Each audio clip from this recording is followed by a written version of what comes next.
عطر کی عود کی امر کی چمن کی خوشبو، عطر کی عود کی امر کی چمن کی خوشبو، سب سے اچھی ہے شہ دین کے وطن کی خوشبو، جن پہ سو جاں سے قرباں ہے بہار جنت، جن پہ سو جاں سے قرباں ہے بہار جنت، وہ تو ہے سید عالم کے بدن کی خوشبو۔ صاحب صدر، میرے معزز سادہ کرام اور میرے ساتھیوں، السلام علیکم۔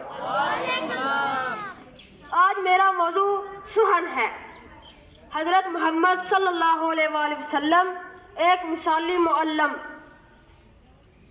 صاحب صدر، سیدنا حضرت ابراہیم علیہ السلام نے بیت اللہ کی دیواریں اٹھاتے ہوئے یہ دعا کی تھی، اے رب، ان لوگوں میں سے خود انہی میں سے ایک ایسا رسول بھیج دیجئے جو انہیں تیری آیات سنائے اور ان کو کتاب اور حکمت کی تعلیم دے۔ حضرت ابراہیم علیہ السلام کی یہ دعا قبول ہوئی اور انہی کی اولاد میں سے حضرت محمد خاتم النبیین صلی اللہ علیہ وآلہ وسلم آخری نبی بن کر آئے۔ آپ پر پہلی وحی نازل ہوئی، اس کا پہلا لفظ اقرا یعنی پڑھ تھا۔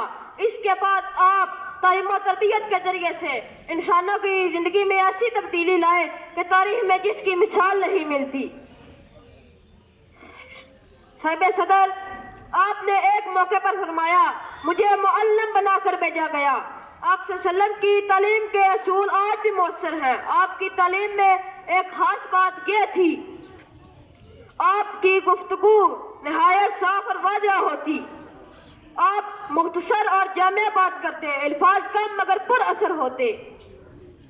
جنت کے سلطان ہے محمد، جنت کے سلطان ہے محمد، منہ بولتے قرآن ہے محمد، مانا کہ مومن کی پہچان ہے کلمہ، پر کلمے کی پہچان ہے محمد۔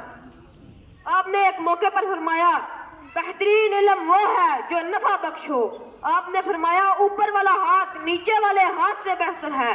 آپ نے فرمایا اللہ کی قسم، وہ مومن نہیں جس کا پڑوسی اس کے شر سے محفوظ نہ ہو۔ صاحب صدر، آج ہمیں چاہیے آپ صلی اللہ علیہ وسلم کی تعلیمات پر عمل کرنا چاہیے تاکہ ہم اس دنیا میں بھی کامیاب ہوں اور آخرت میں بھی۔ جشن عید میلاد النبی زندہ باد۔ شکریہ۔